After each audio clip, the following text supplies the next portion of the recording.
வில்லாபுரங்க. இந்த ரோடு போட்டு மீதி இருக்கிற தார் டின் இருக்கும் பார்த்தீங்களா? அதில கொஞ்சம் தார் இருக்கும். அத வந்து அந்த சாக்கடையில ஊத்திருக்காய்ங்களா? இல்ல அந்த ட்ரம்ம கவுத்துருக்காய்ங்களான்னு எனக்கு தெரியல. நேர்ல பார்க்கல. புகழ் அவர் தான் பார்த்தாரு. அவர் அத பத்தி நெறையா பேசுவாரு. இவன் அதுக்குள்ள உழுந்துட்டான். ஒரு பக்கம் ஃபுல்லா வெந்திருக்கும். தார் எடுக்கிறது ரொம்ப பெரிய ப்ராசஸ் அது. அது சாதாரண ப்ராசஸ் கிடையாது.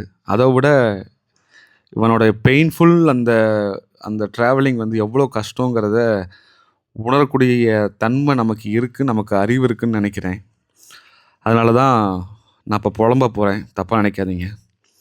புகழ் அவர் தூக்கிட்டு வந்து ஹாஸ்பிட்டலில் வச்சுட்டு அவரால் முடிஞ்ச வரைக்கும் தின்னர்லாம் அப்ளை பண்ணி ஹாஸ்பிட்டலில் இருக்க பையனும் சேர்ந்து சப்போர்ட் பண்ணி கொஞ்சம் ரிமூவ் பண்ணியிருந்தாங்க.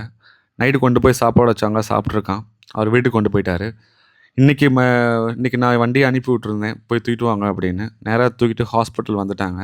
நான் ஹாஸ்பிட்டல் போயிட்டு நானும் பார்த்து என்னால் முடிஞ்ச வரைக்கும் ரிமூவ் பண்ணிவிட்டு டாக்டர்கிட்ட என்ன பண்ணலாங்கிற இதெல்லாம் பேசிவிட்டு, இந்த ப்ராசஸ் வந்து பெரிய ப்ராசஸ். இதுக்கு மேலே தலை விழுந்தது நான் ஹேண்டில் பண்ணதே கிடையாது. எனக்கு இதுதான் ஃபஸ்ட்டு டைமு. ஸோ கைக்கு வந்துட்டால் நம்ம முடிஞ்ச அளவுக்கு முயற்சி பண்ணணும். அதனால் அட்வைஸ்லாம் கேட்டுட்டு இவனை தூக்கிட்டு நேராக ஷெல்ட்ரு போயிட்டோம். ஷெல்ட்ரு போயிட்டு இந்த தார் ரிமூவ் பண்ணுறதுக்குரிய வேலையை ஆரம்பித்தேங்க.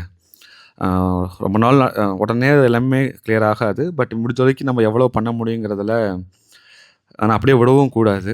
ஸோ நல்லா அவனுக்கு முடிஞ்ச வரைக்கும் ரிமூவ் பண்ணியாச்சுங்க. ஒரு 50% ரிமூவ் பண்ணியாச்சு. இன்னும் 50% இருக்குது. அது கொஞ்ச நாள் ஆகும். ஒவ்வொரு நாளாக கொஞ்சம் கொஞ்சமாக ரிமூவ் பண்ணுறது தான் கரெக்டு. அதுபோக கொஞ்சம் ஸ்கின்லாம் வெந்திருக்கு. பாத்ரூம் போகாமல் இருந்தான். கேஜிலேயே பாத்ரூம் போயிட்டான். யூரின் போகாமல் இருந்தான். ஏன்னா யூரின் அந்த அடைச்சிருக்கான்னு பயமாக யோசிச்சுட்டு இருந்தேன். இல்லை, யூரின் நார்மலாக போச்சு. அது போக நல்லா குளிப்பாட்டிட்டு சாப்பாடு வச்சுங்க.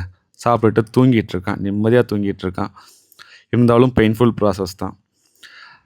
சில தனி மனித ஒழுக்கமற்ற சமுதாயம்னு சொல்லிட்டு இருப்பேங்க. அதில் நானும் அடங்குவேன், நீங்கள் எல்லாருமே அடங்குவீங்க.